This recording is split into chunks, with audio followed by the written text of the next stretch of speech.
Bueno, muy buenas noches a todos. La verdad es un honor volvernos a encontrar en este martes tan importante en la vida de cada uno de nosotros por el impulso y la apuesta a la formación continua.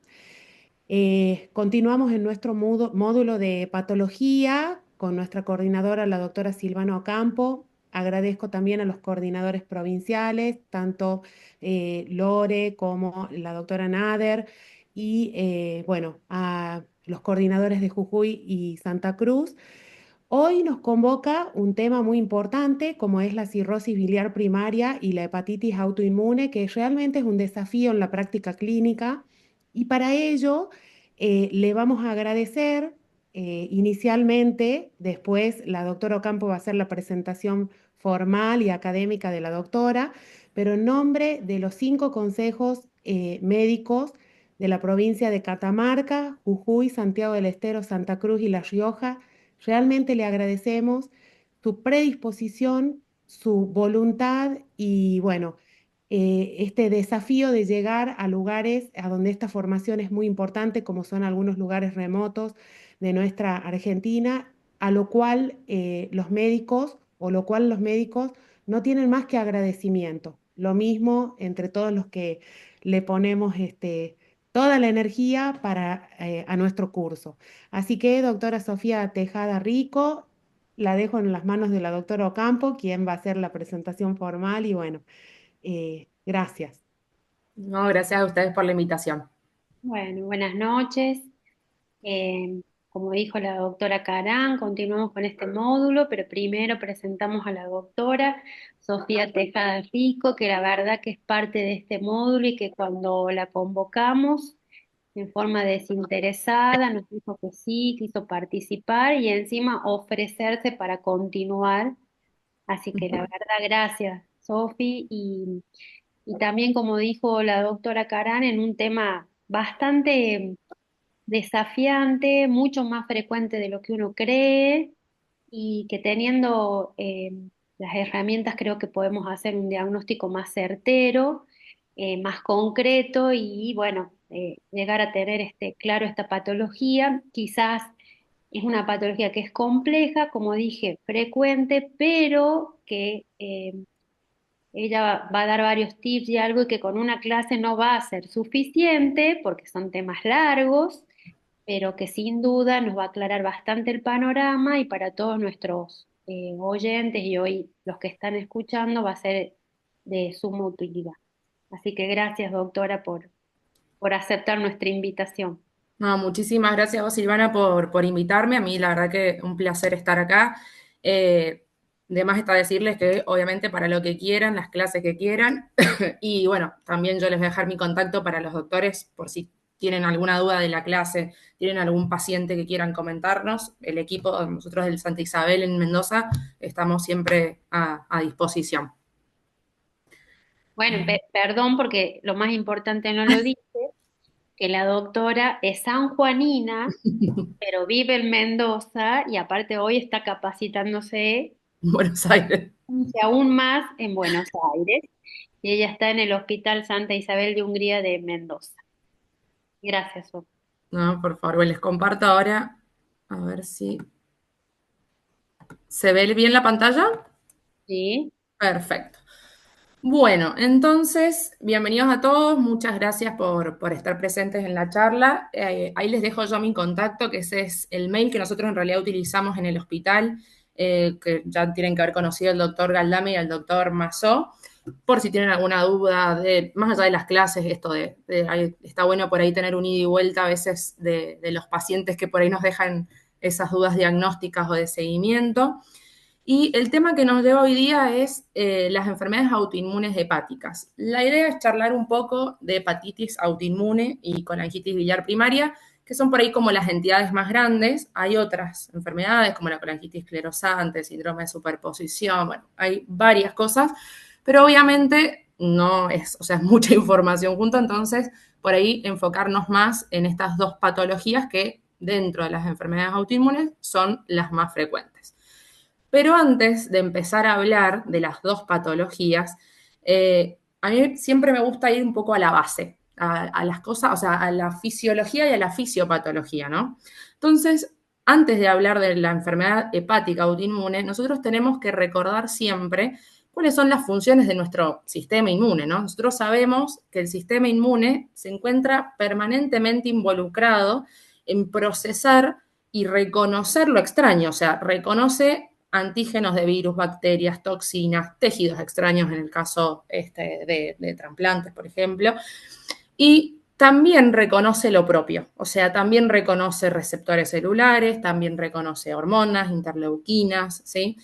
Y muchas veces, o sea, y además de esto, ¿no? Reconoce lo propio modificado, ¿sí? Y tiene la función de eliminarlo, o sea, también reconoce las células infectadas, las células mutadas, las células tumorales. Entonces, o sea, este reconocimiento de estos antígenos, ¿sí? De esto, digamos, propio modificado, lo extraño, etcétera, conlleva una cascada de activación inmunológica que, si nos vamos a lo que estudiamos en inmunología en la carrera, sabemos que esta cascada inmunológica conlleva a la producción de múltiples, ¿sí? Citoquinas, interleuquinas, macrófagos, bueno, células natural killer, linfocitos TCD4. No me quiero meter mucho en eso, pero un poco para recordar todo esto. Y siempre que tenemos una respuesta, ¿sí?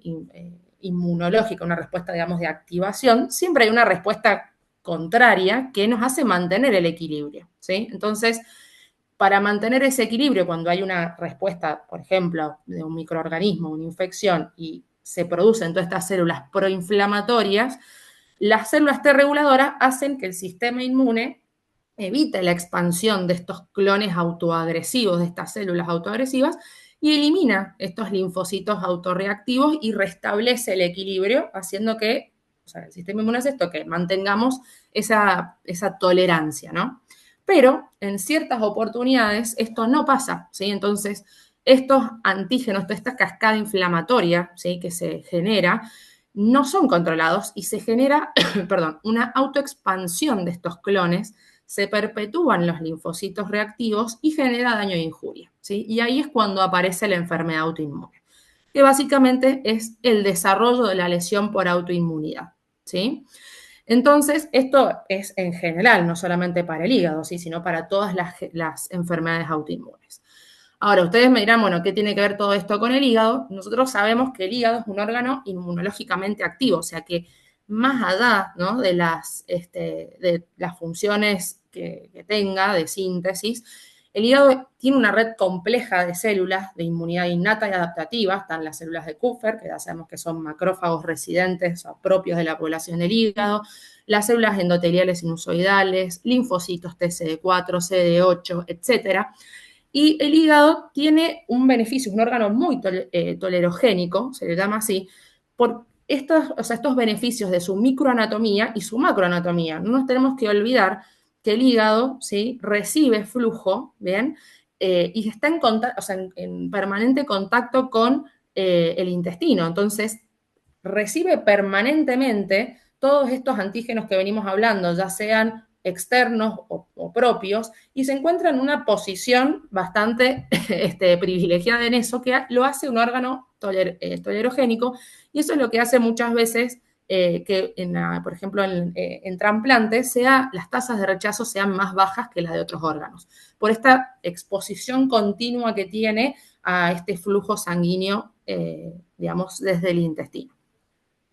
Y de la circulación sistémica, ¿no? Entonces, muchas veces cuando tenemos una respuesta inmune, que es lo que venimos hablando, el hígado lo que suele hacer es generar toda esta cascada inflamatoria, todas estas células, proteínas, anticuerpos, etcétera, interleuquinas, y, o sea, y actúa justamente esto, como está en un equilibrio, ¿no? Entonces, todas estas células que se activan, generalmente lo que sucede es que, como venimos hablando, se genera una respuesta, digamos, contra la inflamación y se mantiene el equilibrio. Muchas veces esa respuesta, como bien hablamos, se nos va, digamos, de las manos y genera un daño. Esto obviamente no es para charlarlo más, para charlarlo más en profundidad, pero les he puesto esto para que se entienda un poco la complejidad de lo que por ahí estoy explicando, que miles de cosas que obviamente continúan en estudio, y cómo el hígado y el intestino y toda esta cascada inflamatoria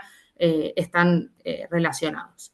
Entonces, como bien hablábamos, cuando hay algún factor externo que hace que este equilibrio entre la respuesta inflamatoria y, digamos, o sea, y su contrario, cuando hay, digamos, mayor activación, este desbalance proinflamatorio y las células reguladoras están disminuidas en cantidad, disminuidas en función, esto favorece la producción de más autoanticuerpos y genera daño tisular, ¿sí?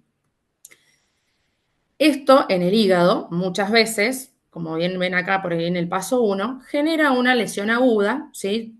Y esa lesión aguda y toda esa cascada inflamatoria puede llevar a dos casos, o puede generarse, digamos, la regeneración del tejido, o puede llevar a una inflamación crónica, a fibrosis y cirrosis. Ahora, hablando un poco de toda esta actividad inflamatoria en el hígado, ¿sí? Nosotros sabemos que estas cadenas de activación, o sea, cuando hay algo que genera ese desbalance, esa ruptura, ¿sí?, de la homeostasis, puede producirse tanto o en el hepatocito o en el ducto, ¿sí?, biliar. Cuando pasa en el hepatocito es cuando nosotros hablamos de hepatitis autoinmune, ¿sí? Nosotros lo hemos traducido en el hepatograma y vamos a hablar un poco más con alteración de la OT y la GPT.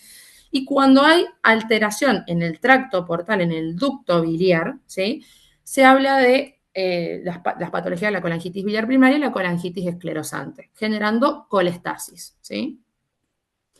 Entonces, ahora sí, hablando un poco más de las enfermedades, ¿sí?, autoinmunes hepáticas, vamos a empezar con la hepatitis autoinmune, que nosotros sabemos que es una enfermedad hepática inflamatoria inmunomediada, ¿sí?, que se caracteriza por anticuerpos circulantes, vamos a hablar un poquito más de ellos, hipergamaglobulinemia, con IgG elevada en el 85% de los casos, y alteraciones histológicas.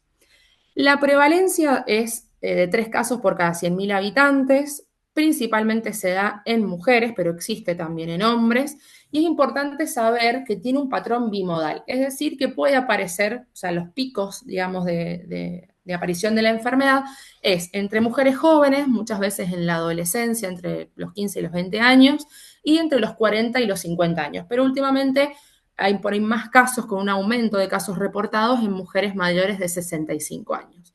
Faltan muchísimos datos en Latinoamérica de este tipo de patologías, porque obviamente lo que justamente estamos hablando es que por ahí, digamos, las posibilidades diagnósticas y de identificación de estos pacientes son muy variables en toda la región.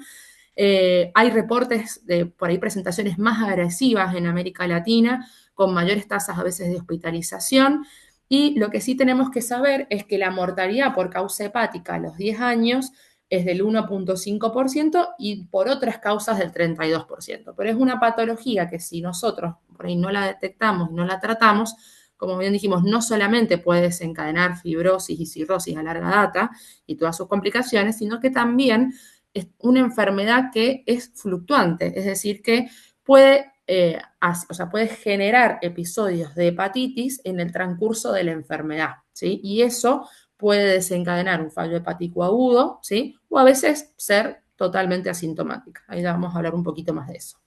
No los quiero seguir aburriendo con la parte de fisiopatología, pues ya les expliqué bastante de lo que es la parte del sistema inmune, pero recordemos siempre esto, ¿no?, que hay un desbalance de estas células T reguladoras, como bien dijimos, en su calidad y en su cantidad, que frente a distintos estímulos o distintos factores de riesgo, se han descrito miles, muchas veces se rompe este equilibrio y genera este daño, digamos, autoinmune en el hígado. Dentro de la clínica tenemos que es muy variable. Ustedes van a ver que la misma enfermedad tiene un espectro bastante amplio, ¿no? El 30% de los pacientes, o sea, de las hepatitis autoinmunes puede darse asintomático y a veces nosotros incluso lo diagnosticamos porque en el laboratorio de control de un paciente vino con las transaminasas elevadas. Puede pasarnos que no, que sea bien agudo, que el paciente venga con astenia, con fiebre, con dolor abdominal, y nosotros le hacemos el laboratorio y lo encontramos en su fase más aguda. Hay un 3 a 5% de los pacientes que hacen falla hepática fulminante, ¿sí? Y el 30% de los pacientes van a estar en estadio de cirrosis, que esto es muy importante decirlo, porque muchas veces nosotros ya estamos viendo al paciente con la cirrosis y con sus complicaciones, con ascitis, con encefalopatía, y esto es una enfermedad capaz que ha estado presente y no ha sido diagnosticada de forma previa. Entonces, como dijimos, hay distintas formas de presentación y evolución, y siempre tenemos que tener esa sospecha alta en mujeres jóvenes, con pacientes con antecedentes familiares de enfermedades autoinmunes o incluso pacientes que tengan enfermedades autoinmunes como la tiroiditis, síndrome de Sjögren, etcétera, que vamos a charlar un poquito más. Entonces, como veníamos charlando, esto lo he colocado de las guías nuevas que justo han salido ahora hace 2 semanas atrás, de las guías europeas. Como bien les dije, el espectro es muy amplio, ¿sí? Puede ser totalmente asintomático o puede generar una falla hepática aguda o puede presentarse en un paciente con cirrosis o incluso con una cirrosis descompensada o ACLF, que es el fallo hepático agudo sobre crónico. Y los síntomas son inespecíficos. El 85% de los pacientes tienen astenia, puede haber dolor abdominal, puede haber ictericia, artralgias, ¿sí?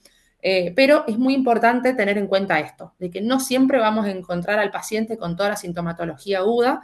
Muchas veces lo vamos a encontrar, como dijimos, ya con cirrosis o totalmente asintomático en una alteración del hepatograma. Entonces, el diagnóstico de esta enfermedad no hay, o sea, hay que sospecharlo en todos estos factores de riesgo que veníamos hablando y es muy importante ir construyéndolo paso a paso, ¿sí? ¿Por qué? Porque no hay tampoco un estudio patognomónico que yo les diga, bueno, esto es totalmente específico de hepatitis autoinmune. Entonces, generalmente es un diagnóstico de exclusión y nosotros llegamos a ese diagnóstico generalmente por una alteración del hepatograma o porque el paciente desarrolló una falla hepática aguda o una cirrosis descompensada. Siempre es importante cuando nosotros tengamos una alteración del hepatograma o cualquiera, digamos, de estos escenarios, excluir las hepatitis virales, la hepatotoxicidad, que ahí vamos a hablar un poquito de eso, de cómo algunas drogas se les ha visto ahora asociadas al desarrollo de enfermedad de hepatitis autoinmune. Obviamente el diagnóstico diferencial con esteatosis, con enfermedad de Wilson, con hemocromatosis y enfermedades sistémicas. Entonces, como estábamos hablando, es un diagnóstico que se va construyendo poco a poco, ¿sí? Y uno llega como un rompecabezas, ¿no? Armándolo, primero excluyendo todas estas enfermedades que decíamos. A nivel de la parte bioquímica, nosotros vamos a encontrar un aumento de transaminasas, que como bien les dije es muy variable, porque el espectro de la enfermedad es variable. Puede ser que tengamos GPT y GOT por 1.5 el valor normal, o hasta incluso digamos, en su parte más aguda, por 10 veces el valor normal. A nivel inmunológico vamos a encontrar una hipergamaglobulinemia en el proteinograma con un aumento de la IgG y los anticuerpos como el FAN, antimusculo liso, el EKM y los más específicos. Y a nivel de la histología, vamos a ir charlando también, desarrollando un poquito cada uno, no tenemos algo patognomónico en la histología que nosotros digamos esto es específico de hepatitis autoinmune. Hay distintas, digamos, presentaciones que nosotros podemos ver y que nos van a hacer sospechar y nos van a ayudar a llegar al diagnóstico en conjunto con todos estos otros elementos que tenemos.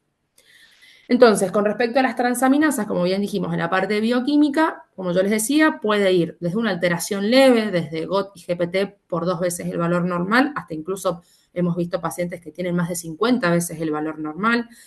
Es importante saber que puede estar asociado a alteraciones también de las otras enzimas del hepatograma, o sea que puede haber también una leve elevación de la FAL, de la gamma GT, que no se correlaciona el nivel de las enzimas con el grado de inflamación de la histología, ¿sí? Y que muchas veces esto es fluctuante, como bien decimos, a veces el paciente lo vamos a ver en un momento con una elevación de las enzimas por 10 veces el valor normal, va a resolver, ya sea, o sea, con el tratamiento, etcétera, y puede volver a aparecer estos flares enzimáticos que nosotros hablamos.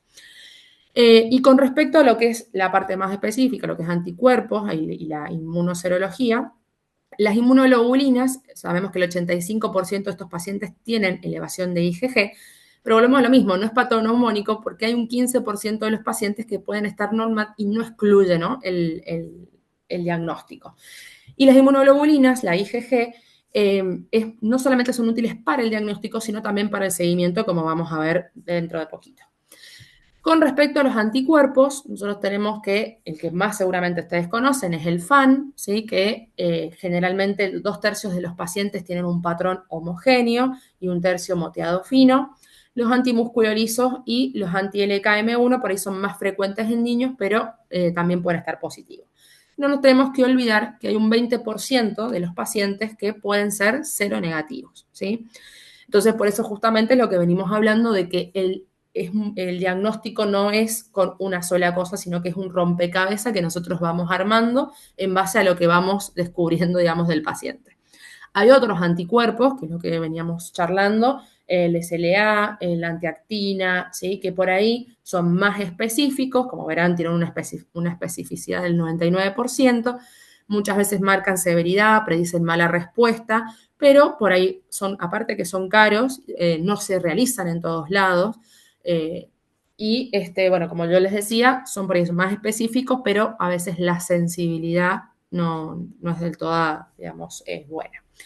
Con respecto a la biopsia, es súper importante la biopsia en la hepatitis autoinmune porque además de que es orientativa para el diagnóstico, la biopsia también nos sirve a nosotros para el pronóstico del paciente, por lo tanto es algo, o sea, es un elemento mandatorio en el diagnóstico de esta enfermedad.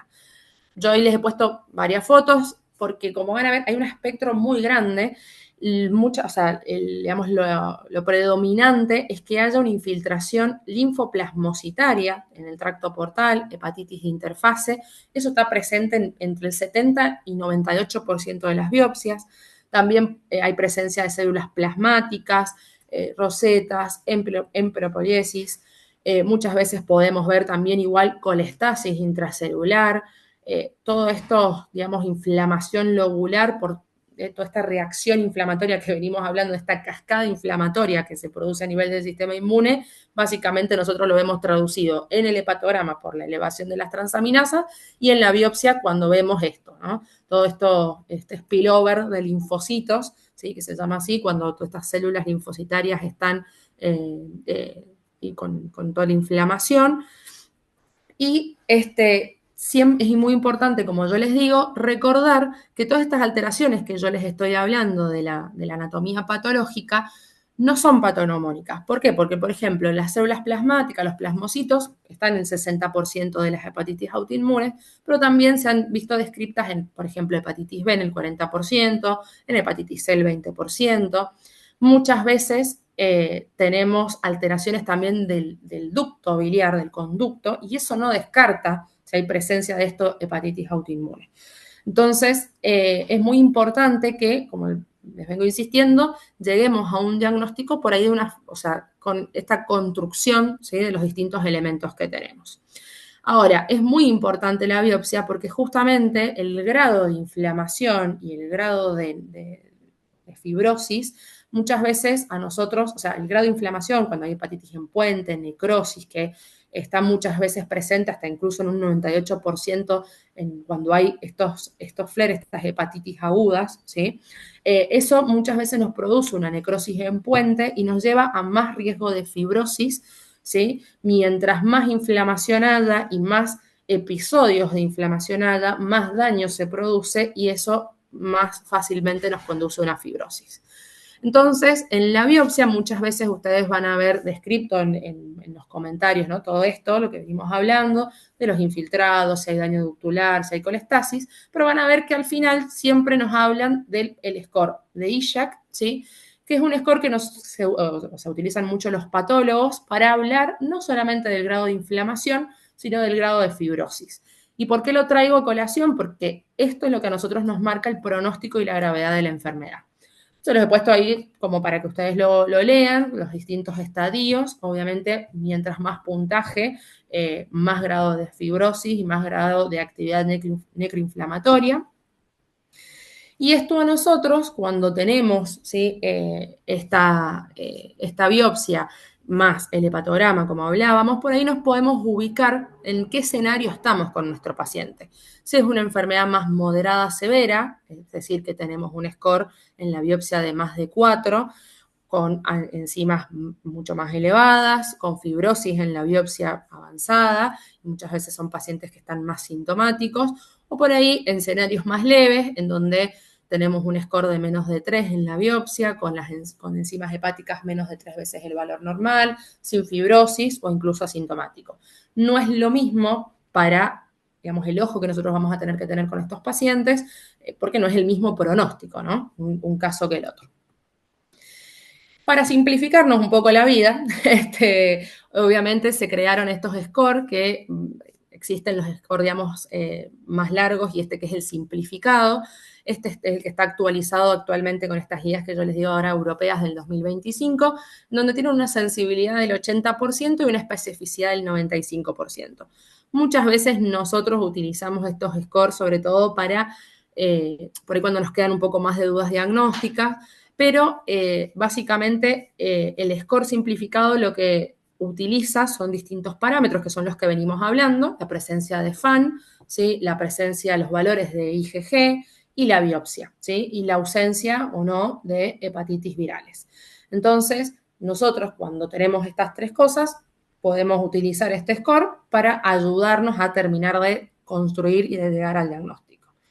Obviamente, pongo esta imagen porque no todo es tan simple, no todo es tan fácil y muchas veces estos pacientes, como les digo, es un camino muy sinuoso, son pacientes, como hablamos, que son fluctuantes, entonces es toda una construcción y es todo un camino para llegar finalmente al diagnóstico. Si nosotros nos vamos a las guías europeas, ¿sí? Obviamente todos los pacientes, ellos muchas veces lo que por ahí las recomendaciones que nos dan es que todos los pacientes que tengan elevación de las aminotransferasas, o sea, de GOT y GPT en el hepatograma, ¿sí? Y que nosotros hemos descartado, como bien dijimos, otras enfermedades, ¿sí? Y nosotros le agregamos un dosaje de IgG y también está elevado, esos son los pacientes que nosotros tenemos que sospechar la presencia de la hepatitis autoinmune. Como bien les digo, recordemos que IgG elevada puede estar elevada en un 85% de los casos, pero hay un 15% que no. Entonces, acá es cuando, bueno, obviamente nosotros tenemos que seguir con el algoritmo diagnóstico y solicitar los anticuerpos. Obviamente esto es muy difícil, nosotros sabemos que no en todos los centros en donde trabajamos tenemos las cosas rápido o tenemos todas las cosas, digamos, de entrada. Entonces, muchas veces lo que nosotros hacemos es obviamente descartar siempre obviamente lo viral, y bueno, las otras patologías y, digamos, en conjunto, mientras uno va pidiendo la serología, si es una mujer con todos estos factores de riesgo que veníamos hablando, solicitamos ya de por sí el perfil inmunológico, porque muchas veces nos pasa que no podemos esperar 3 semanas a tener el dosaje de IgG. Entonces, generalmente nosotros lo hacemos por ahí en conjunto, esto de solicitar, de ir descartando las distintas patologías y pedir, ¿sí? Asociado a la serología, como venimos hablando, este inmunológico básico que ahí consta de inmunoglobulina G, el proteinograma, ¿sí? FAN y antimusculo liso. Entonces, con todo esto, lo ideal obviamente es hacer la biopsia posterior a tener los anticuerpos y poder terminar de construir el diagnóstico. Ya llegando al diagnóstico, ¿sí? de hepatitis autoinmune con los autoanticuerpos, la clínica, ¿sí? y la biopsia, pasamos a la parte de tratamiento y seguimiento. Todos sabemos que el primer tratamiento, digamos, de hace más, de 1970, que se sabe, es el corticoide, ¿no? Entonces, desde esa época ya se viene estudiando los beneficios del corticoide en estos pacientes, y después, en el transcurso, digamos, del tiempo, se fueron estudiando los tratamientos combinados con otras drogas inmunosupresoras. Como bien dijimos, nosotros lo que tenemos que lograr es frenar esta cascada inflamatoria que está generando daño a nivel hepático. Entonces, ya en el 2010, bueno, se estudió los tratamientos combinados con corticoides, azatioprina, en donde se vio que los tratamientos combinados generaban en más del 77% de los casos una respuesta bioquímica completa. Entonces, ahora, ¿por qué la tratamos? Porque, como bien dijimos, la hepatitis autoinmune no tratada tiene un mal pronóstico, tiene una tasa con una mortalidad bastante elevada, Y estos pacientes, nuestra idea, como venimos hablando, es frenar esta cascada inflamatoria y frenar el riesgo de progresión de fibrosis y de cirrosis. Entonces, las guías recomiendan que el tratamiento inmunosupresor debe ser dado a todos los pacientes que tengan enfermedad activa, ¿sí? Con el objetivo de lograr remitir la enfermedad y prevenir la progresión. Ahí vamos a ir viendo que obviamente el tratamiento es individualizado, ¿sí? Y hay que tener siempre una mención especial a los pacientes cirróticos, los cirróticos descompensados, porque no es el mismo pronóstico y no es la misma gravedad. Entonces, para meternos un poco a hablar en el tratamiento de inducción, como bien dijimos, debe ser individualizado, ya desde hace mucho tiempo que sabemos los corticoides, y si ustedes se ponen a ver las distintas guías que hay de hepatitis autoinmune, vemos que en el 2015 las guías europeas proponían que el tratamiento de inducción de la enfermedad, cuando nosotros hacemos el diagnóstico, ¿sí? Era con corticoides a dosis de 1 miligramo kilo, ¿sí? Y a las 2 semanas, ¿sí? Después de las 2 semanas del tratamiento de inducción con corticoides, se agregaba satioprina. Después, esto fue modificándose un poco hasta llegar en el 2019, en donde por ahí las guías americanas bajan un poco la dosis de corticoide, porque 60 miligramos día sabemos que es una dosis bastante, o 1 miligramo kilo es una dosis bastante importante, y obviamente tiene sus efectos secundarios y sus efectos adversos. Entonces, disminuyeron por ahí la dosis de prednisona, ¿sí? A 20 a 40 miligramos día. La premisa es que el tratamiento tiene que ser individualizado y intentar que sea con la menor dosis de inmunosupresión posible. ¿Qué es lo nuevo? Como bien dijimos, el tratamiento de inducción, ¿sí? Sigue siendo el corticoide, se empieza con prednisona, pero hoy en día la dosis de corticoide, como bien dijimos, suele ser menor, ¿sí? Suele ser de 0,5 miligramos kilo día, 40 miligramos por día. Y si bien, digamos, en las últimas guías, 2015, 2019, la satioprina estaba en primera línea al inicio, como bien dijimos, a las 2 semanas del corticoide, a 1 o 2 miligramos kilo día. En estas guías nuevas nos ponen también al micofenolato como una primera línea. La realidad es que nosotros en Argentina sabemos, aparte que el micofenolato es más caro, es más difícil el acceso, la satioprina se sigue usando. Estas guías, como les recuerdo, son nuevas, sacadas recién hace 2 semanas. Entonces, se van a leer estas recomendaciones, pero generalmente nosotros seguimos haciendo este tipo de tratamiento de inducción, de empezar con corticoide, con prednisona, a 0,5 miligramos kilo día, y a las 2 semanas iniciar a satioprina, ¿sí? Que generalmente iniciamos con dosis de 50 miligramos día y después lo vamos ajustando a 1 a 2 miligramos kilo día. La premisa es que estos pacientes nosotros los tenemos que ir evaluando y haciendo un seguimiento, generalmente cada 2 semanas, obviamente dependiendo de la gravedad de nuestro paciente, si está internado, si lo tenemos en consultorio, si tiene cirrosis o no. Y ese seguimiento se va haciendo con el dosaje, ¿sí? O sea, el hepatograma y el dosaje de inmunoglobulina G. Y la idea es que logremos hacer un tapering de corticoides que es o sea, según cada caso, ¿sí? Pero acuérdense siempre lo que les digo, obviamente la premisa es que intentemos que sea la menor dosis posible, ¿sí? Que mantengamos de corticoides. ¿Y por qué? Porque se ha visto que los pacientes con hepatitis autoinmune tienen el 87%, tienen una buena respuesta, pero tenemos un montón de efectos adversos, obesidad, osteoporosis, diabetes, y no es lo mismo por ahí un paciente con otros antecedentes basales, ¿no? Que un paciente que no los tiene.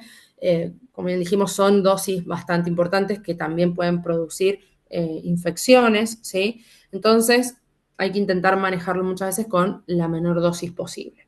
Y la satioprina, ¿sí? Que es la segunda droga que nosotros agregamos, dijimos, para la inducción y para el mantenimiento, el 95% tienen buena respuesta y hay un 5% que tienen intolerancia, que generalmente son intolerancias gastrointestinales, rash y citopenias. Entonces, como bien les dije, lo importante acá es que logremos la revisión bioquímica de estos pacientes, ahí vamos a charlar bien qué significa eso, con la menor dosis de inmunosupresión posible, ¿sí? Ahora, esto por ahí está bueno por ahí ver algunos estudios que se han hecho en distintas partes. Esto es un estudio del 2019 que toma una gran cantidad de pacientes, de 451 pacientes en distintos centros, desde 1978 al 2017, y ustedes, o sea, en este estudio justamente está el fundamento de por qué se bajó también estas dosis, ¿no?, de corticoides, porque se vio que no hay diferencia en la respuesta bioquímica con una dosis un poco menor, ¿sí? En vez de 1 miligramo kilo de 0,5, ¿sí? Entonces, eso es un poco para seguir con el tema esto de la dosis del corticoide y sus cambios. Entonces, ¿qué buscamos o cuáles son los endpoints y las respuestas que nosotros buscamos con este tratamiento con inmunosupresión? Uno, la respuesta bioquímica completa, que es la normalización del hepatograma y los niveles de IgG entre los 6 y los 12 meses de iniciado el tratamiento, ¿sí? Pero estos pacientes no es que nosotros le damos el corticoide, le decimos, bueno, vuelva en 6 meses y vemos si respondió bien a la medicación. Son pacientes, como bien dijimos, que están con una medicación que puede generar infecciones, que puede generar disminución de las células hematológicas, que puede generar efectos adversos, cierta toxicidad, y que aparte tenemos una enfermedad que es bastante, digamos, activa y con su inflamación puede generar mucho daño y puede generar disminución, o sea, insuficiencia hepática aguda o una cirrosis descompensada. Entonces, son pacientes que los tenemos en seguimiento bastante estricto, ¿no? Y es muy importante poder identificar qué pacientes no tienen respuesta al tratamiento instaurado, que se define como aquellos pacientes que no reducen el 50% de las aminotransferasas basales luego de 4 semanas de instaurado el tratamiento. Acá siempre es muy importante chequear la adherencia, ¿sí?, de la medicación, o sea, que el paciente esté tomando la medicación de forma adecuada. Y la respuesta insuficiente son aquellos pacientes que después de 6 a 12 meses de iniciado el tratamiento con corticoides y azatioprina, son pacientes que no han logrado la respuesta bioquímica, o sea, no han logrado normalizar la GOT y la GPT ni los niveles de IgG. ¿Y por qué les hago mucha importancia en esto? Porque justamente lo que hablamos, cuando uno controla la enfermedad, la inflamación y genera una buena respuesta bioquímica, eso retrotrae, el estadio de fibrosis de los pacientes. Entonces, yo les he puesto acá un estudio del 2018 de 10 años de seguimiento, en donde se vio que en los pacientes que tenían respuesta bioquímica, ¿sí?, habían logrado disminuir, ¿sí?, su grado de fibrosis versus aquellos que no habían tenido respuesta. Entonces, como bien dijimos, que una vez que nosotros hicimos el tratamiento de inducción con corticoides y con azatioprina, estos pacientes, cuando alcanzan esta remisión, ¿sí?, deben continuar el tratamiento de mantenimiento para reducir el riesgo de recaída. Recordemos que es una enfermedad fluctuante, ¿sí?, que hacen estos flares enzimáticos. Entonces, una vez que nosotros instauramos la inducción, hacemos el tratamiento de mantenimiento. Y esto previene, ¿sí?, la progresión de la enfermedad hepática. Yo ahí les puse que, como bien dijimos, azatioprina o micofenolato. Nosotros, como les digo, seguimos utilizando la azatioprina como primera línea y no el mico, y con o sin corticoides. Hay pacientes que logramos hacer un tapering de corticoides y logramos sacarlo el corticoide, y otros pacientes que muchas veces necesitan o igual mantener una dosis de prednisona. La idea, como siempre, es que sea la menor dosis posible y con un monitoreo, obviamente, estricto. Yo esto se los he dejado más que nada para que por ahí le interese un poco más, si lo quiere leer en las guías. Obviamente, esto está sacado de guías europeas. Muchas veces en otros países, cuando por ahí no hay una respuesta bioquímica completa, ellos lo que hacen es dosar los metabolitos de la azatioprina para ver si estos pacientes están, o sea, realmente tienen una respuesta insuficiente o tienen, digamos, por ahí más producción del metabolito que es digamos, el no activo, para ver muchas veces esto, como les digo, es obviamente, imagínense que nosotros en el centro de trasplante en Mendoza no tenemos esta posibilidad, entonces no es algo que esté, digamos, a la disponibilidad de todos, ¿bien? Se los dejo por si alguien lo quiere leer y le interesa, para que lo puedan buscar. Ahora, ya dijimos cómo vamos a tratar a estos pacientes, cómo vamos a hacer el tratamiento de inducción y el tratamiento de mantenimiento. Ahora la pregunta es cuándo los vamos a tratar, ¿sí? ¿Cuándo los vamos a tratar con inmunosupresión? ¿Y cuándo vamos a decir, no, este paciente yo lo tengo que mandar a un centro de trasplante o un centro especializado? Como bien les digo, como es una enfermedad que es muy amplia, hay distintos escenarios que nosotros podemos tener. Podemos encontrarnos con este caso leve que yo les digo, que estamos en consultorio y nosotros llegamos a un diagnóstico porque el paciente tenía una alteración muy leve del hepatograma y viene por ahí con una biopsia con una actividad inflamatoria baja. Nos puede tocar el paciente con una cirrosis descompensada, con ascitis, con infección. Nos puede tocar un paciente con una falla hepática fulminante, ¿sí? Entonces, esto es lo que nos lleva a que, digamos, durante todo este tiempo se han venido haciendo distintos estudios, ¿sí? Acerca de los pacientes con enfermedad, con hepatitis autoinmune y con estos distintos espectros de la enfermedad. Y en uno de los estudios que se realizó multicéntrico, se tomó digamos, distintos pacientes con cirrosis descompensada y se vio que de 82 pacientes que tenían brotes de hepatitis autoinmune, 28 fueron tratados, ¿sí? De los cuales el 75% respondieron y el 25% no. Ahora, cuando vieron por qué no habían hecho respuesta a estos pacientes, se dieron cuenta que eran pacientes que tenían un MEL de más de 27, también se dieron cuenta que la edad era un factor digamos, predisponente, los pacientes que tenían un grado mayor a 3 de fibrosis o aquellos pacientes con encefalopatía. Entonces, esto es lo que hablo cuando digo que los pacientes que tienen cirrosis tenemos que tener precaución. Todos los pacientes que tienen cirrosis descompensada con un MEL de más de 22, con ascitis y encefalopatía, o encefalopatía, son pacientes que nosotros, antes de empezar a darles un tratamiento inmunosupresor, son pacientes que deberían estar en contacto con el centro de trasplante, ¿sí? Son pacientes que nosotros, antes de empezar a darle todo este tratamiento, deberíamos estar en contacto con un centro de más complejidad, porque son pacientes muy difíciles que pueden generar mayor descompensación, ¿sí? Y requerir, obviamente, una evaluación de trasplante.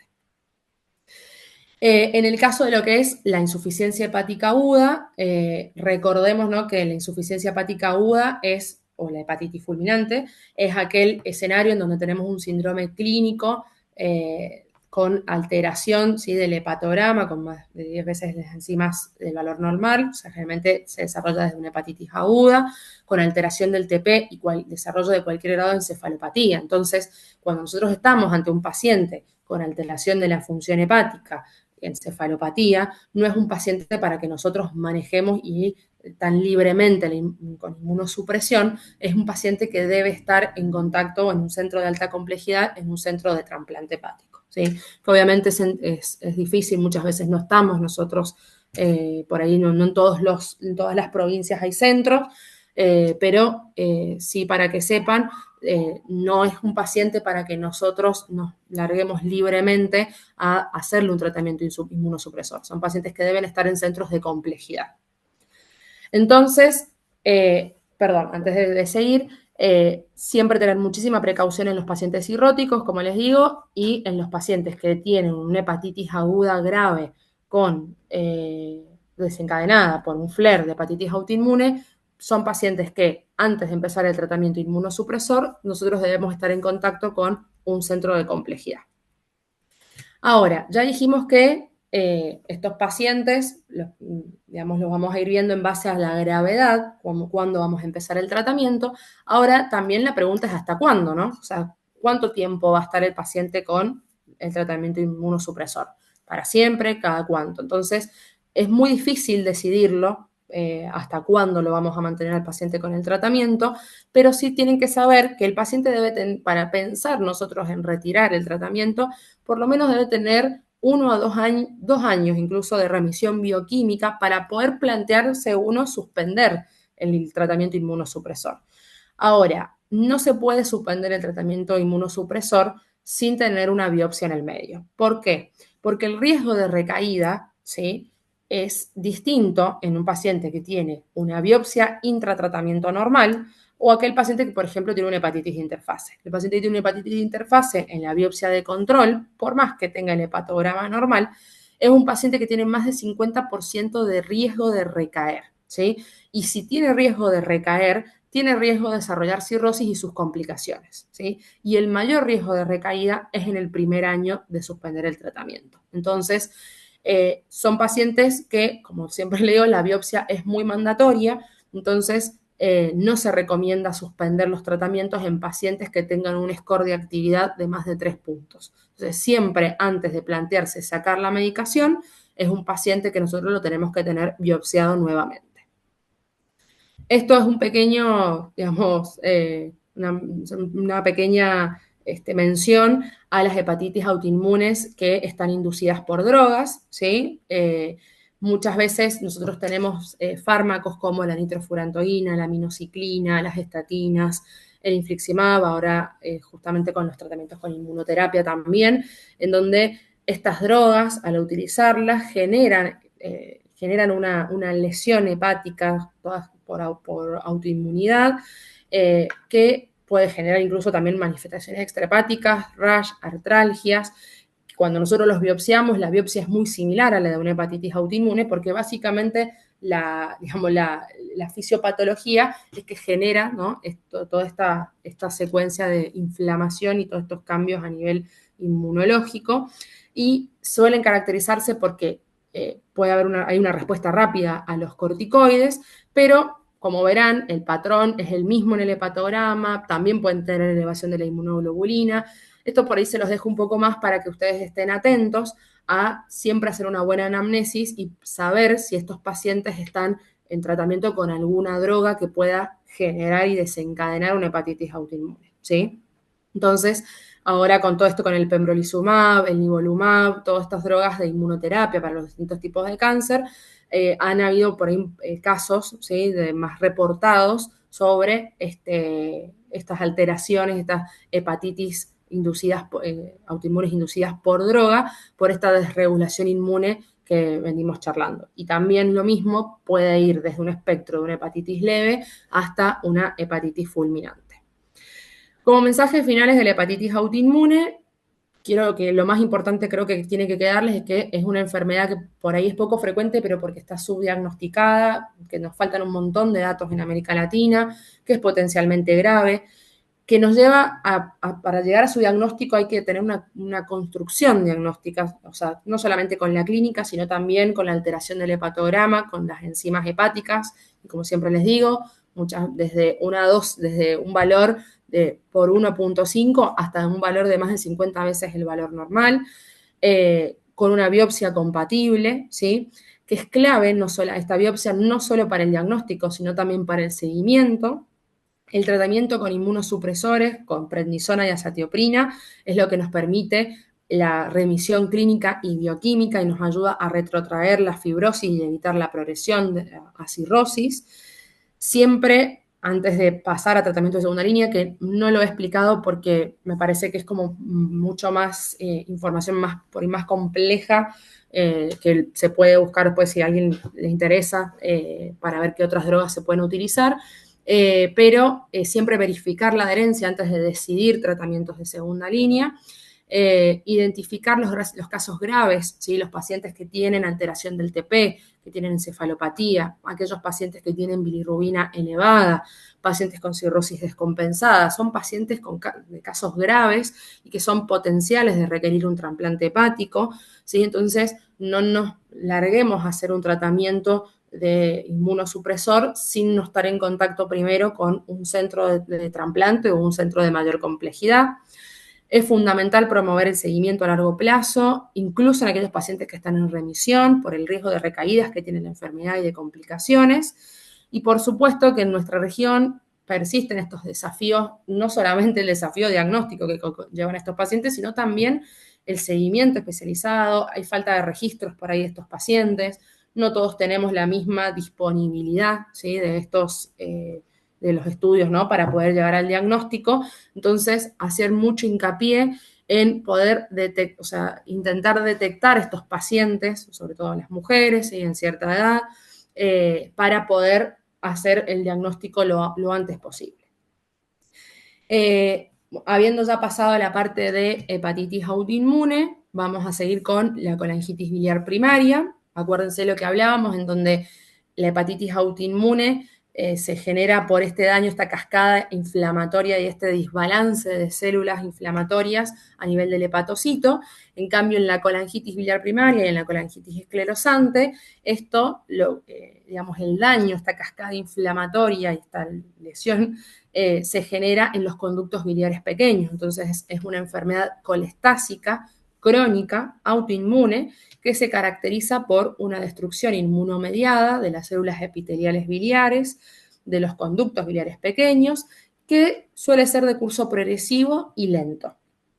Entonces, antes de seguir con nuestra enfermedad, quiero recordarles que la colestasis es la disminución o la detención del flujo biliar, ya sea porque se alteró la formación de los ácidos biliares o por una obstrucción en la parte del sistema biliar, ¿sí?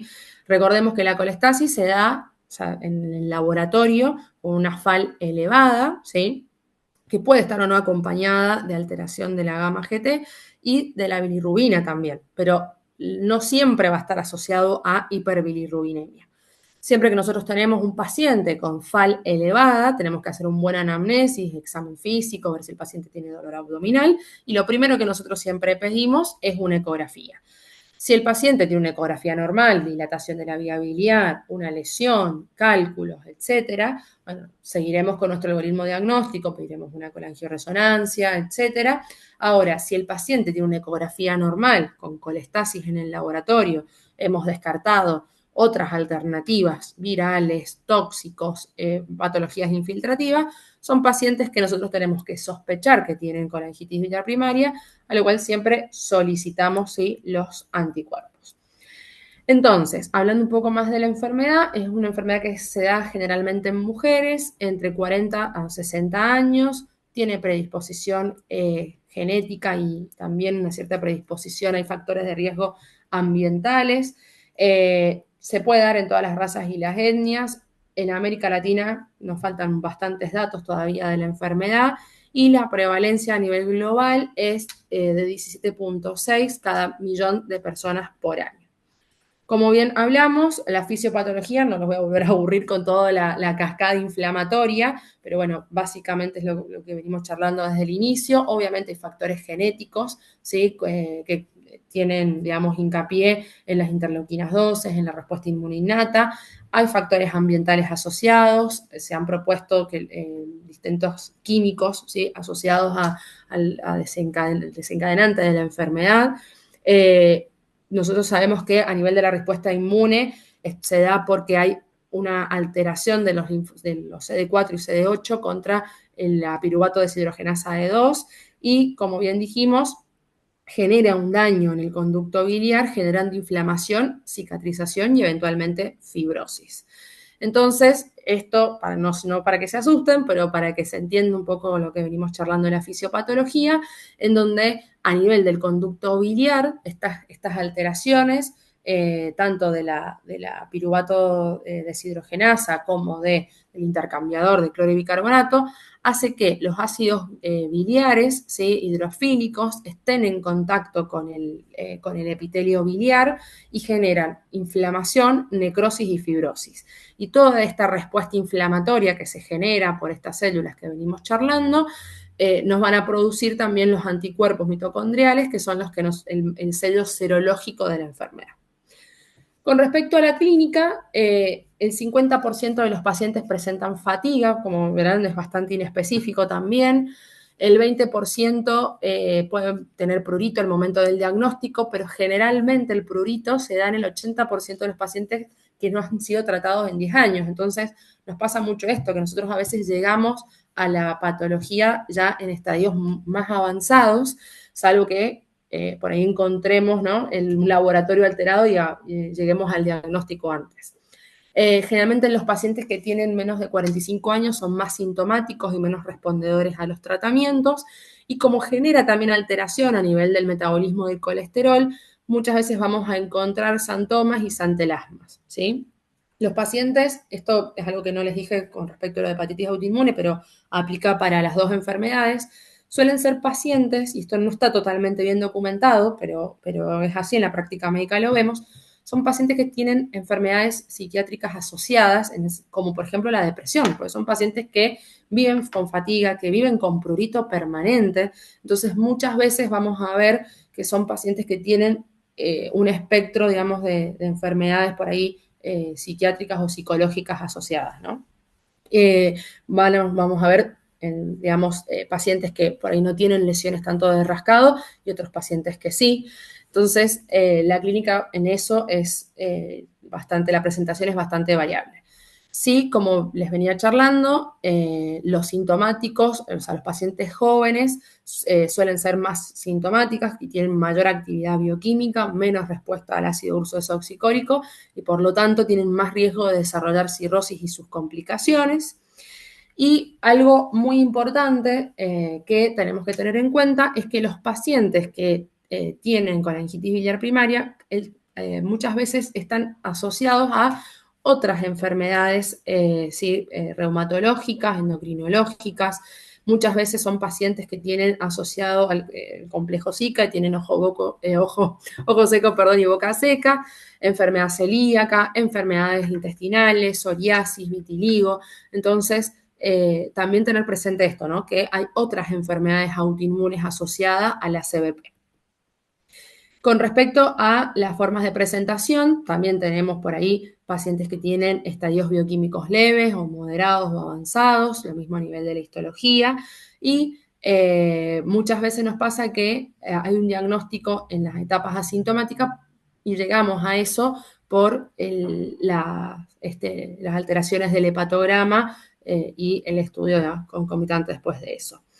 Esto, bueno, un poco más de números para que vean en un estudio que se hizo acá en Argentina, digamos, en distintos años, cómo fue cambiando. Antes, los pacientes asintomáticos, si ustedes ven, muchas veces era un 25% cuando se llegaba al diagnóstico, pero hoy en día ese número ha ido subiendo, más que nada por el conocimiento mayor de la enfermedad, y obviamente por ahí tenemos más acceso hoy en día a los distintos, digamos, elementos diagnósticos. Por eso ha ido cambiando bastante, por suerte. Hoy en día llegamos un poco más a estos estadios, digamos, iniciales de la enfermedad. Ahora, ¿cómo hacemos el diagnóstico de la CBP? Sabemos que debemos tener al menos dos de los siguientes, ¿sí? Debemos tener colestasis bioquímica o anticuerpos AMA, antimitocondriales positivos o antinucleares, que son los específicos y que son obviamente más difíciles y más caros, o la histología. Con dos de estos tres, nosotros hacemos el diagnóstico de CBP, ¿sí? Con respecto a la bioquímica, como ya les dije, tenemos colestasis crónica, o sea, FAL elevada y gamma GT elevada por lo menos 6 meses, que también puede tener alteración de la GOT y GPT. La hiperbilirrubinemia, recuerden eso, que no está siempre asociada a la colestasis, puede estar o no, y cuando está, muchas veces nos habla de una progresión de la enfermedad y puede también uno encontrar alteraciones en el metabolismo lipídico. Son pacientes que generalmente tienen colesterol elevado.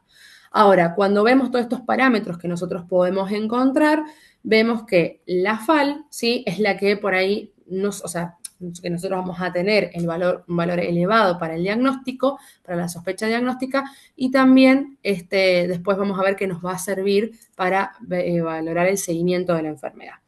Como ven, el resto de los parámetros, la gamma GT no hace al diagnóstico, pero si está elevada nos da una sospecha, ¿sí? Las enzimas, el resto de las enzimas, GOT y GPT, pueden estar aumentadas o puede que no, que también nos hace dar sospecha, pero no diagnóstico. La bilirrubina aumentada, como bien les dije, no puede estar o no asociada y nos habla de enfermedades por ahí, de una progresión de la enfermedad o enfermedades que ya son más severas. Lo que es plaqueta, rin y albúmina alterado nos habla también más de un desarrollo de fibrosis o de cirrosis, ¿sí? Y bueno, el colesterol generalmente suelen ser pacientes que lo tienen alterado y suelen tener colesterol elevado.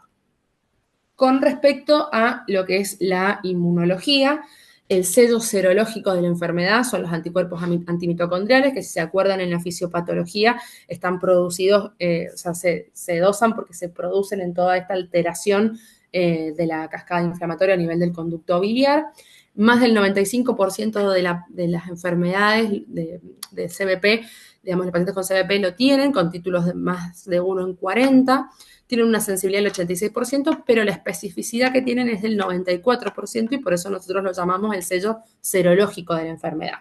Muchas veces pueden preceder a las manifestaciones histológicas. Hay pacientes que tienen AMA positivo y no tienen alteración del hepatograma ni de histología compatible.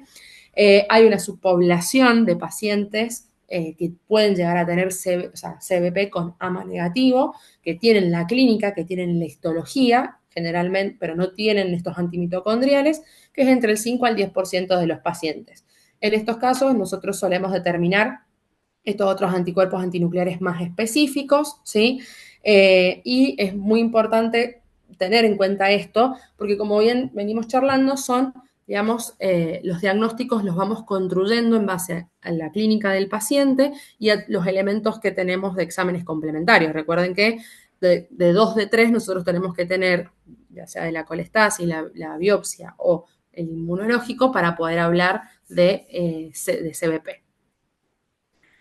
Ahora, como bien les dije, existen estos pacientes que tienen AMA negativo. No quiero entrar mucho más en detalle, solo quiero que se acuerden de que si nosotros tenemos una alta sospecha de esta enfermedad y nos viene un AMA negativo, tenemos que tener en cuenta que hay un 5 a 10% de los pacientes que pueden tener este tipo de enfermedad. Con respecto a los pacientes que no tienen clínica en laboratorio y que por ahí nos llega un AMA positivo al consultorio porque justo alguien se lo pidió en un perfil inmunológico por otra cosa, hay una cierta incidencia, una cierta prevalencia de estos pacientes que tienen AMA positivo y que no tienen colangitis biliar primaria por clínica o laboratorio, ni por histología, sino que solamente este inmunológico positivo. Y lo que sí se vio es que en un estudio que se publicó en el 2017, en que estos pacientes a la larga, se los evaluó, digamos, después en el tiempo, en distintos años, 1 de cada 6 pacientes que tenían los AMA positivos aislados desarrolló a los 5 años la CBP. Entonces, es importante a estos pacientes, ¿sí? Acá, según les he puesto las distintas guías, la europea, la americana y el grupo inglés, que difieren obviamente, porque también difiere la población de cada uno, en qué hacer con estos pacientes, si los vamos a seguir o no. Sabemos que la reactividad de un AMA positivo por sí solo no es suficiente, sabemos que tenemos que tener 2 de 3 para el diagnóstico, pero en todas las guías coinciden en que se sugiere una evaluación, a veces hablan de patogramas anuales, otros de cada 2 a 3 años, para buscar si eventualmente estos pacientes van a desarrollar la enfermedad. Con respecto a los anticuerpos antinucleares específicos, que son el SP100 y el GP2-210, la sensibilidad es baja, menos del 25%, pero la especificidad es altísima. Son predictores de mala respuesta al tratamiento y los pacientes que tienen positivos estos anticuerpos son los que tienen menor sobrevida libre de trasplante. Ahora, volvemos a lo mismo, no todos los tenemos disponibles, no se hacen en todos los lugares, en todos los centros bioquímicos, ni en todos los hospitales, son carísimos, entonces esto muchas veces nosotros lo dejamos reservado para los pacientes que tenemos una alta sospecha clínica de la enfermedad y por ahí necesitamos confirmarla. Con respecto a la biopsia hepática, ustedes van a ver que en las distintas guías que han ido apareciendo y en los distintos consensos, antes era sí o sí necesaria, era mandatoria, como pasaba en la hepatitis autoinmune, pero habitualmente hoy en día no es necesaria para llegar al diagnóstico, como bien dijimos, 2 de 3 de los criterios. Entonces van a ver que en las guías va a salir que está indicada cuando por ahí no cumple las características serológicas de la enfermedad, pero nosotros tenemos la sospecha clínica, cuando tenemos dudas de si, además de una colangitis biliar primaria, como bien sabemos, los pacientes son muy, muy fluctuantes y muy amplio todo, entonces por ahí tenemos sospecha de que comparta características con hepatitis autoinmune y que haya un síndrome de superposición, cuando sospechamos que haya otra hepatopatía asociada o, básicamente lo que hemos charlando, que haya alguna duda diagnóstica. Con respecto a la histología, por ahí la característica más importante es que son colangitis crónicas no supurativas, que afecta principalmente los conductos biliares, Muchas veces vamos a tener una lesión ductal florida, hay necrosis alrededor de los conductos, hay infiltrado inflamatorio con células plasmáticas, macrófagos, polimorfos nucleares, eosinófilos, puede haber granulomas o no, muchas veces en los estadios tempranos, y la ductopenia. Cuando hay presencia de menos del 50%, o sea, en el espacio porta nosotros tenemos menos del 50% de los conductos biliares, es lo que nos habla de ductopenia. Ahí les he puesto un poco más de la histología para que vean por ahí que, como hablábamos, ¿no? La hepatitis interfase también puede estar presente en la colangitis biliar primaria, que no es patoneumónica de la hepatitis autoinmune, que puede haber estas pérdidas de los conductos biliares, reacción ductular. A veces llegamos a pacientes que ya están en estadio de cirrosis, con septos de fibrosis, ¿sí? Y es muy importante que nosotros veamos la relación, ¿sí?, que hay entre la lesión que nosotros por ahí podemos encontrar en la biopsia y los estadios de fibrosis. Los pacientes que por ahí desarrollan cuando nosotros los biopsiamos y vemos que hay una colangitis, que hay toda esta destrucción, esta reacción ductular, muchas veces están o sea, que no tienen fibrosis, están en estadios iniciales, y cuando ya vamos viendo que los pacientes tienen ductopenia, que van perdiendo estos conductos y que ya hay fibrosis en puente o cirrosis con bastante inflamación y necrosis, son pacientes que por ahí están en estadios más avanzados de la enfermedad.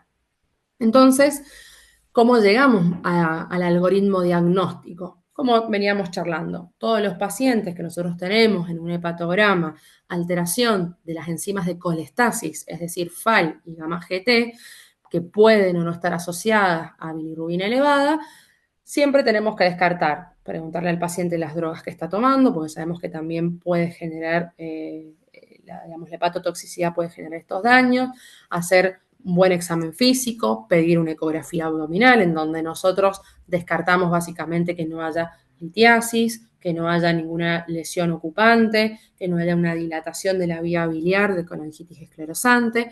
Y una vez que nosotros descartamos eso, y con todos estos exámenes iniciales, nosotros pedimos estos antimitocondriales, que son, acuérdense, el marcador serológico. Obviamente, si tenemos disponible y lo podemos, digamos, tener, los antinucleares que son más específicos se pueden solicitar, pero bueno, volvemos a lo mismo, no es algo que en la práctica diaria, capaz en atención primaria o incluso en muchos centros no lo tenemos tan fácilmente. Entonces, lo más importante son los antimitocondriales, y los antimitocondriales, los M2, que son por ahí mucho más específicos, también a veces difícil de conseguir. Y si por ahí los tenemos, estos antimitocondriales están negativos y nosotros seguimos teniendo la sospecha, se llega a la biopsia hepática. Muchas veces, como les digo, recuerden que de estos, digamos, 3 parámetros, con que tengamos 2 alterados, ¿sí?, ya llegamos a un diagnóstico confirmado de CBP. Ahora, con respecto a la historia natural de la enfermedad, como bien les dije, muchas veces los pacientes están asintomáticos por periodos muy largos de tiempo. Muchas veces hay pacientes que están entre 10 a 20 años sin ningún tipo de síntoma o con algún síntoma muy silente, muy leve, que no llama la atención. Y hay pacientes que muchas veces nosotros, si lo enganchamos, digamos, en este momento de la enfermedad, puede tener la bioquímica anormal, o sea, la FAL elevada, la gamma GT elevada, con AMA o no positivo. Entonces, por eso es importante que si nos llega un paciente con alteración del hepatograma, con una FAL elevada, por más que no tenga síntomas, nosotros hagamos el algoritmo diagnóstico porque podemos estar enganchando la enfermedad en este estadio. Ahora, cuando ya muchas veces el paciente ya está con prurito, con astenia, con ictericia, es un paciente que ya sabemos que está en un cierto, digamos, estadio de enfermedad por ahí un poco más avanzado, ni que hablar cuando el paciente ya viene con cirrosis, ¿sí?, cuando ya viene con signos de hipertensión portal, con ascitis, con encefalopatía, y estos pacientes muchas veces en poco tiempo, en menos de 10 años, y a veces incluso en meses, evolucionan, ¿sí?, a falla hepática, a cirrosis descompensada, hacen hepatoscarcinoma, y son pacientes que fallecen o terminan en un trasplante hepático. Ahora, nosotros dijimos, bueno, ya hicimos el diagnóstico de los pacientes, de un paciente con colangitis biliar primaria. ¿Cómo vamos a saber y estratificar a nuestros pacientes? Esto es súper importante, ver qué pacientes, o sea, los factores de riesgo de nuestros pacientes. Hay factores clínicos, bioquímicos e histológicos que vamos a charlar. Con respecto a los predictores clínicos de progresión, como bien les dije, a menor edad muchas veces tienen menor sobrevida libre de trasplante, más mortalidad, porque tienen menor respuesta al ácido ursodesoxicólico, ¿sí? El sexo no ha demostrado que haya una asociación de la respuesta bioquímica ni la sobrevida libre de trasplante, pero sí la edad, ¿sí? Y como les digo, suelen tener menor respuesta al ácido urso. Con respecto a los predictores bioquímicos, la bilirrubina es el mejor predictor de sobrevida. Por eso les digo que el paciente que ya tiene hiperbilirrubinemia son pacientes que van a tener menor respuesta al UTCA y son pacientes que sabemos que tienen una enfermedad por ahí más progresada, más avanzada. Y la FAL nos da muy buen pronóstico, el valor de FAL en etapas tempranas, mejora el poder predictivo de los valores de bilirrubina y es un factor de mal pronóstico independientemente de la edad, del tipo de seguimiento, del estadio y de la respuesta al tratamiento, ¿sí? Entonces, esto, por ejemplo, es un estudio que se publicó hace un tiempo atrás, en donde se ve que la FAL al año de seguimiento de los pacientes, aquellos que tenían FAL más de 2 veces por encima del valor normal, después de un año de seguimiento, eran pacientes que tenían, digamos, menor sobrevida libre de trasplante, ¿sí? Y la bilirrubina, lo mismo, ¿sí? Al año de seguimiento nos ayudaba a mejorar esta, digamos, sensibilidad de predicción. Con respecto a los predictores histológicos, ¿sí? Los estadios de fibrosis, los estadios de fibrosis avanzada, cuando nosotros hacemos la biopsia, también predice una mala respuesta al ácido urso y una evolución clínica desfavorable. La ductopenia, como bien yo les dije, cuando hay pérdida de los conductos biliares de más del 50%, nos dice que nos predice la progresión histológica y una falta de respuesta bioquímica.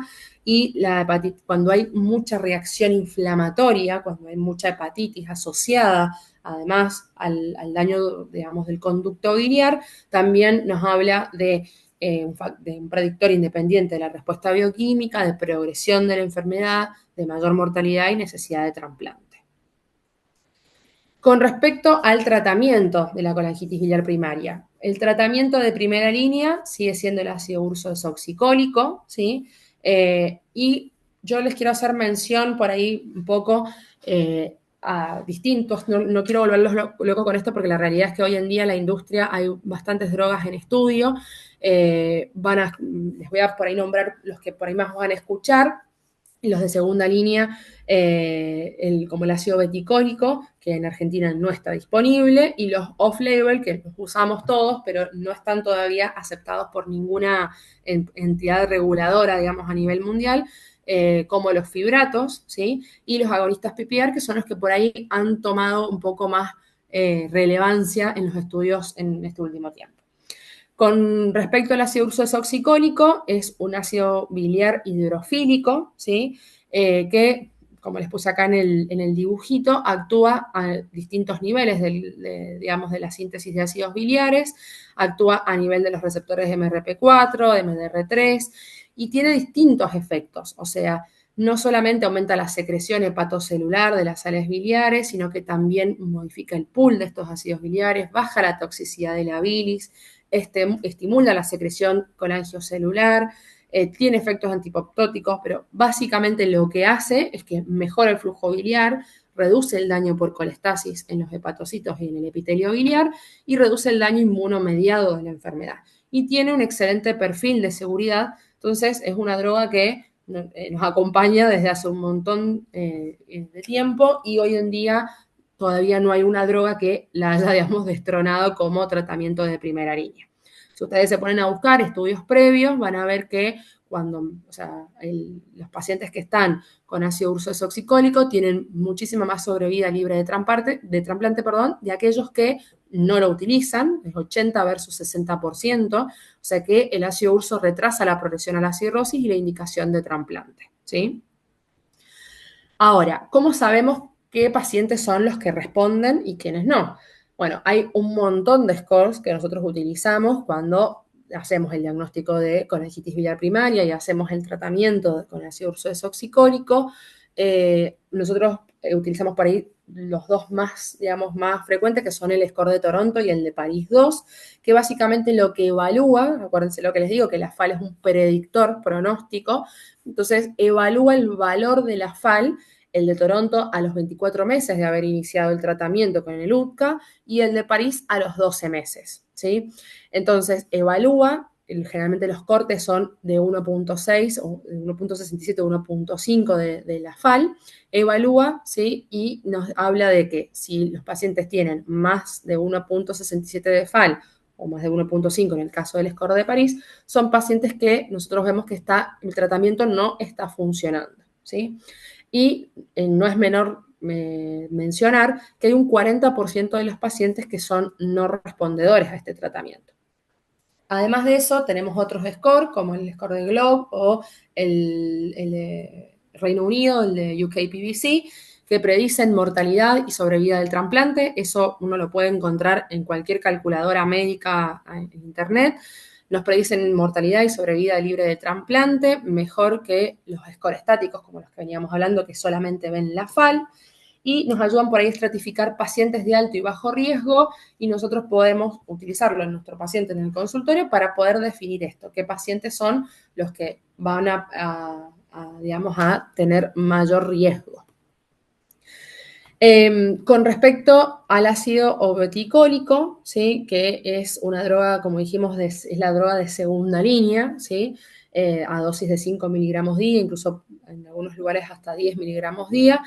No quiero meterme mucho en esto porque en Argentina no lo tenemos disponible comercialmente. Es un agonista del receptor farnesoide. Básicamente lo que hace aumenta la excreción de los ácidos biliares en la bilis, disminuye la captación en el intestino, la síntesis de ácidos biliares y tiene un principal efecto adverso que es el prurito. Entonces, paradójicamente, es una droga que se estudió mucho a partir de este estudio, el estudio POISE, en varios países del mundo se autorizó como segunda línea. Como les digo, acá en Argentina no está disponible, ¿sí? Pero hoy en día, por ahí, al tener estos efectos adversos como el prurito, capaz que no son tan utilizados. Los que sí nosotros utilizamos por ahí en la práctica diaria, que son los que están off-label todavía, son los agonistas PPR, que son agonistas de los receptores de la activación de los peroxisomas. Ahí les he puesto para que vean más o menos en dónde actúan. Que son drogas que se han estudiado en obesidad, en colestasis, como antineoplásicos, etc. Y básicamente lo que se ha visto, dentro de este grupo entran los fibratos, que reducen la sobrecarga de ácidos biliares en el hepatocito, aumentan la excreción de fosfolípidos en la bilis, inhiben agentes proinflamatorios en el hígado y en la vía biliar, ¿sí? Y los que tenemos disponibles en Argentina son el bezafibrato, ¿sí? Que seguramente lo han escuchado, y el fenofibrato. Y en desarrollo hay varios en estudio actuales en distintas fases, en fase 3, y quiero hacer una mención especial a la Fibranor porque el año pasado ya salió este artículo y la FDA en Estados Unidos ya lo ha autorizado como tratamiento para la colangitis biliar primaria de segunda línea. O todavía en Argentina no ha llegado, está disponible en los centros que hacen investigación clínica y que tienen los protocolos estos activos, pero comercialmente todavía acá no está autorizado y no lo tenemos disponible. Pero por eso les puse que estas drogas por ahí off-label son las que están tomando un poco más de importancia y de segunda línea. Con respecto al bezafibrato, que sí lo tenemos disponible, comercialmente se consigue acá en Argentina, yo les he puesto ahí estudios en donde se utilizó el bezafibrato en pacientes no respondedores al ácido urso, y fíjense que siempre es estudiando el bezafibrato asociado al ácido urso y no como reemplazante del ácido urso, ¿sí? Entonces, lo que se vio es que en los pacientes que no respondedores, utilizando los criterios de París 2, al ácido urso desoxicólico, si le agregaban bezafibrato versus placebo en 24 meses, la FAL a los 2 años, la normalización de la FAL era del 67% versus el 2% del placebo, ¿sí? Y la respuesta bioquímica también. Ahora, ¿cuáles son los eventos adversos que tenemos del besafibrato? El compromiso musculoesquelético está presente en un 23% y del fenofibrato, elevación de creatinina del 5% y puede hacer flare de transaminasas en un 14%. Yo, sinceramente, en mi práctica clínica y bueno, lo que he aprendido con mis distintos maestros, nosotros utilizamos mucho el besafibrato, más que el fenofibrato, ¿sí? Entonces, estos son otros estudios que yo les he ido poniendo. Este es del doctor Sordá, que es de acá de Argentina, lo presentó en el 2020, en pacientes que no habían respondido al ácido urso a los 12 meses. Se les agregó el besafibrato y bueno, evaluó obviamente los efectos histológicos y las respuestas bioquímicas se vio que el besafibrato tiene, digamos, una importancia en este tipo de pacientes y logra esta disminución de la FAL y mejoría, ¿no?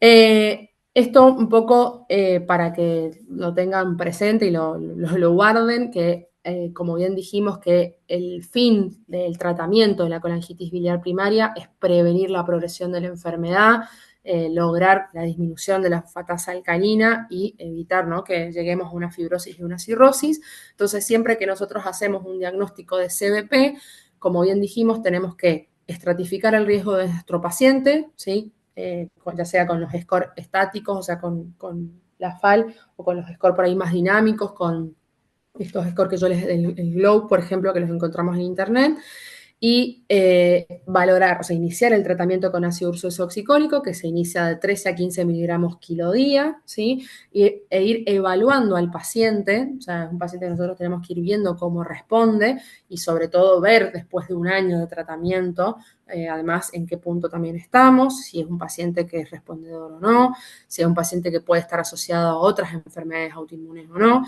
Bueno, y ahí uno lo va haciendo por ahí más individualizado al seguimiento y a qué pacientes les vamos a dar tratamientos de segunda línea, off-label, etcétera.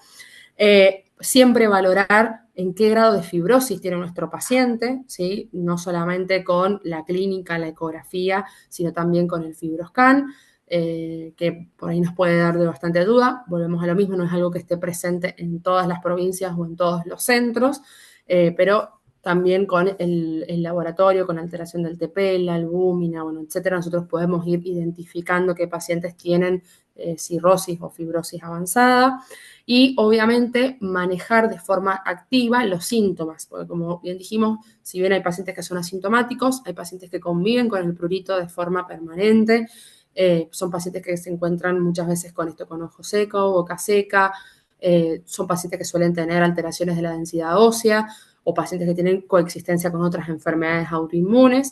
Entonces es importante manejar el prurito, tratar los síntomas, el seguimiento también con salud mental es muy importante en estos pacientes. Entonces, como mensajes finales de la colangitis biliar primaria, siempre pensar en CBP en pacientes con colestasis crónicas de causa no aclarada, ¿sí? O como les digo, siempre habiendo hecho el algoritmo diagnóstico, solicitar los antimitocondriales, ¿sí?, que son el sello serológico de estos pacientes, y los específicos en casos que tengamos una sospecha alta clínica y en estos pacientes con AMA negativo. La biopsia hepática nos sirve un montón. Van a ver, como les digo, que en las guías por ahí no ha ido perdiendo un poco de relevancia, pero la realidad es que nos ayuda bastante en pacientes que tienen anticuerpos negativos, en pacientes que nosotros estamos sospechando superposición con hepatitis autoinmune, o incluso también para valorar el grado de fibrosis, el grado de ductopenia. Siempre estratificar el riesgo de nuestro paciente, como les digo, siempre ver en qué punto estamos parados, no solamente a nivel de su fibrosis hepática, sino también con la FAL y los distintos parámetros que tenemos para ver qué pacientes y predecir qué pacientes son los que por ahí están respondiendo y cuáles pacientes no. El tratamiento de primera línea sigue siendo el ácido urso desoxicólico, ¿sí? Considerar en no respondedores otros tratamientos, que en nuestro medio lo que más tenemos disponibles es el besafibrato a dosis de 400 miligramos día. Y como conclusiones generales, creo que lo más importante de estas enfermedades es intentar reconocerlas de forma temprana, Sabemos que estas tres, la colangitis clorosante incluida, son las principales enfermedades autoinmunes hepáticas. Cada una tiene sus características clínicas, inmunológicas, histológicas particulares. Tienen una base inmunológica en común, en lo que veníamos hablando de esta desregulación de citoquinas de actividad proinflamatoria que hacen que tengan una inflamación crónica y fibrosis. Pacientes que son pacientes que necesitan un diagnóstico multidisciplinario y muchas veces necesitamos de un equipo tratante, no solamente uno solo. Siempre estadificar a nuestro paciente, siempre intentar identificar en qué fase de la enfermedad estamos, si es un paciente que tiene cirrosis o no, hacer un buen control clínico y un buen seguimiento de estos pacientes. Recordemos que son enfermedades fluctuantes, que son enfermedades que no son estáticas y que varían mucho, no solamente en su espectro clínico, sino también a nivel laboratorio. Y bueno, muchas gracias por su atención. Tienen mi mail por cualquier cosa que quieran consultar, ya sea de un paciente o de la clase misma, o si necesitan por ahí bibliografía, estoy disponible. Muchas gracias. Muchísimas gracias. Impecable la clase, doctora. Bueno, Muy muchas gracias. interesante, súper práctica. Creo que tiene una aplicación muy interesante en todo médico, independientemente de la especialidad, porque nos vamos a cruzar con algún paciente con alguna de estas dos entidades. Le doy la palabra a Silvana. Yo tengo un par de preguntas, Sí, pero sí, bueno, sí. si vos querés hacer algún comentario. No, primero, gracias, Sofi. La verdad que considero que en casi 2 horas resumiste dos enfermedades muy amplias y con muchos, quizás cosas por ver, pero súper claras. Yo te hago una, antes que, si querés, sí, sí, antes que le doy una pregunta del público. Sí, sí. Eh, Te preguntan si tenés experiencia en la alimentación antiinflamatoria para ayudar a estos tratamientos. Mira, con respecto a lo que es alimentación, se ha estado estudiando mucho acerca de la microbiota y todavía no hay nada totalmente, digamos, avalado, pero sí estos mismos receptores y esta misma desbalance, lo mismo que sucede en el hígado, estos receptores también se encuentran linkeados en el intestino. Entonces, si bien no hay como una recomendación específica de la alimentación, son pacientes que muchas veces tienen, digamos, enfermedades a veces incluso inflamatorias asociadas. Bueno, la colangitis clorosante no es algo que, por ejemplo, el que charlamos hoy, pero nosotros sabemos que están muy asociadas a enfermedades inflamatorias intestinales. Entonces, no hay una recomendación hoy en día en clara acerca de la alimentación específicamente. Lo que sí, bueno, obviamente son pacientes que suelen, o sea, si ya los encontramos muchas veces en fase cirrótica, suelen estar desnutridos, sarcopénicos, entonces deben tener una alimentación balanceada, pero específicamente, digamos, de alimentación antiinflamatoria, no hay, por lo menos que yo conozca, nada específico, digamos. Bien. Yo creo que lo que hay que dejar bien claro, que vos lo dijiste, primero que son enfermedades más frecuentes de los que uno cree, están muy presentes, solo que por ahí es difícil llegar al diagnóstico. Segundo, que tiene que quedar claro que como todo en medicina es un trabajo multidisciplinario, no son patologías que podemos ver los hepatólogos solamente, lo acabas de decir, y están asociados a la enfermedad reumática, a las gastrointestinales y así un sinfín de otras quizás comorbilidades, entonces que hay que tener en cuenta que es multidisciplinaria. Sí. Acá hay otra pregunta. ¿Existe clínica neurológica para el overlap entre HAI y CBP sin considerar la encefalopatía hepática?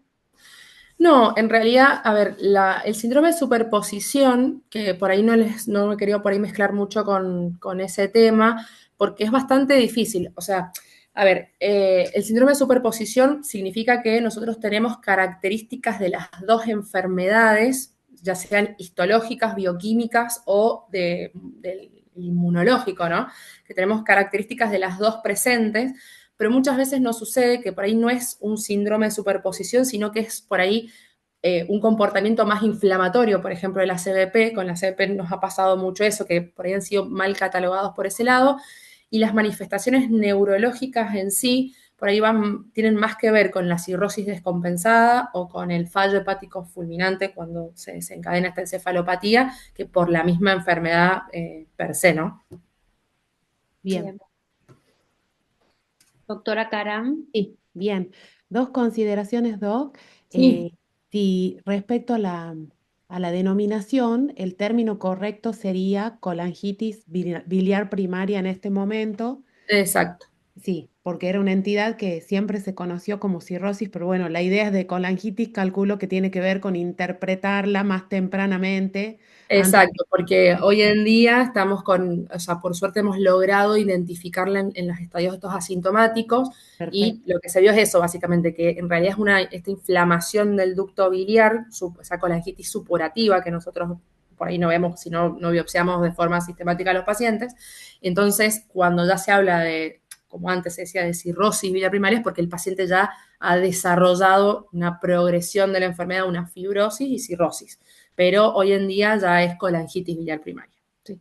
Bien, y la segunda es una pregunta que quiero hacer muy, muy a propósito. Sí. Viene con un sesgo porque yo soy médica oncóloga Ajá. y la verdad es que la inmunoterapia hoy forma parte de la realidad de los tratamientos, no es algo que está lejos. Hoy prácticamente no quedan entidades que no No, sean tratadas con inmunoterapia en oncología. exacto. Teniendo en cuenta, usted me corrige, Doc, que aproximadamente utilizando un solo tipo de inmunoterapia, la posibilidad de tener una hepatitis autoinmune es cercana al 10% y cuando se combinan las inmuno, cuestión que está hoy muy, muy en boga en tratamientos de melanoma, de cáncer de colon, bueno, un sinfín de enfermedades, la posibilidad aumenta al 25%. Entonces yo me pongo en el lugar de aquel médico que a lo mejor está en un lugar remoto, y ahí viene la pregunta que le quiero hacer.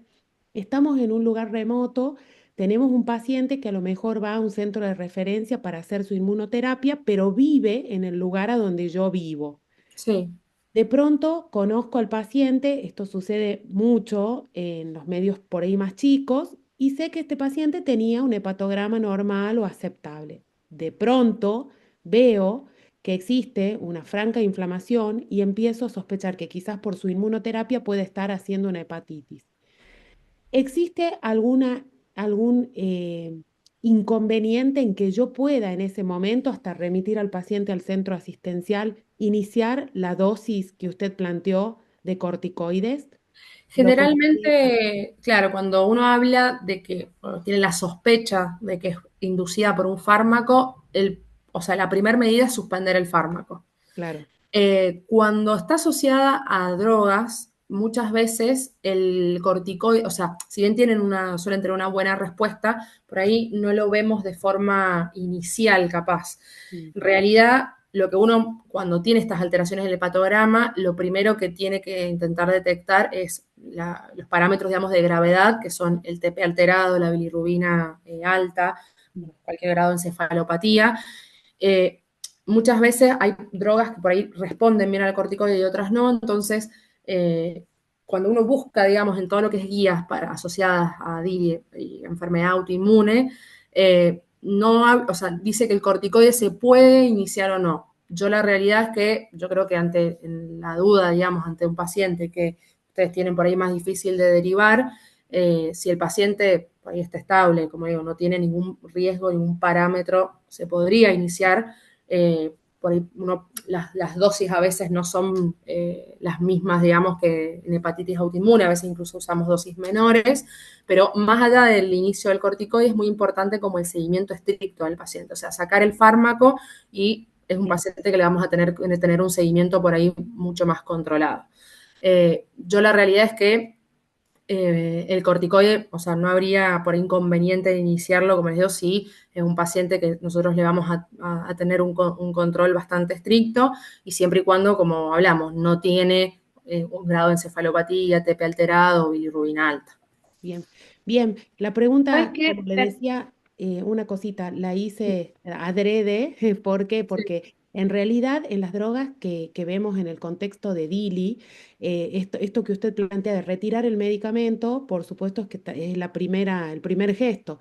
Ahora, en inmunoterapia, una vez que el sistema inmunológico fue el que está generando el daño, por más que retiremos en ese momento el medicamento, nuestras guías, digamos, consideran esto inicio ante la sospecha y, por supuesto, ponerlo en manos de ustedes, que son los especialistas. Sí, sí, sí, sí. Esto lo quería consultar y lo quería preguntar específicamente porque por ahí, eh, sobre todo cuando hay una persona que tiene diagnóstico oncológico, desde el escenario clínico dudamos en que si podemos dar un medicamento o no.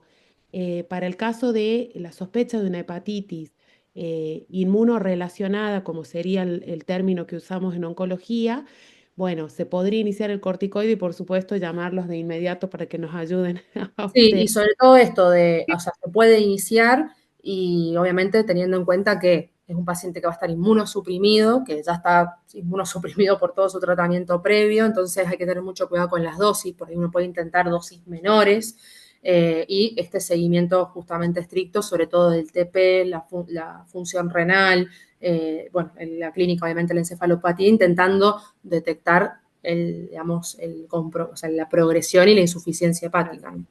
Bien. Es que esto sirve para quizás aclarar o más bien que tengan en claro estos algunos conceptos que toda patología oncológica o toda patología reumática o que vaya a tener un tratamiento de inmunosupresión debería ser chequeado previamente, diagnosticando todo lo que son hepatitis virales y este tipo de enfermedad autoinmune, porque como lo dijiste, muchas pasan asintomáticas, solapadas, y el Sí, hecho de la inmunosupresión con el tratamiento oncológico habitual y hoy más que nunca con la inmunoterapia puede prestar a que el paciente presente una enfermedad autoinmune y nosotros la desconocíamos.